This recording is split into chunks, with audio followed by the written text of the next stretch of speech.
اگه میخواین رازهای ذهن مردان رو در روابط عاشقانه کشف کنین و در عین حال قدرتمند و جذاب باقی بمونین، مثل یک مرد فکر کن، مثل یک زن رفتار کن از استیو هاروی، کتابیه که نباید از دست بدین.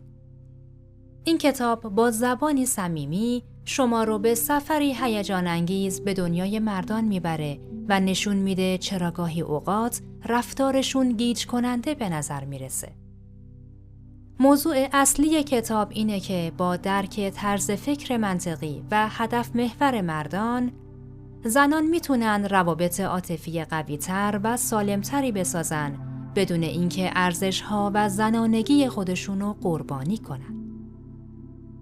هاروی با مثال‌های واقعی و توصیه‌های کاربردی مثل تعیین استانداردهای مشخص و شناخت نشانه‌های تعهد واقعی به زنان یاد میده چگونه انتظاراتشون رو شفاف بیان کنن و مردی رو که لایقشونه به زندگی خودشون جذب کنن.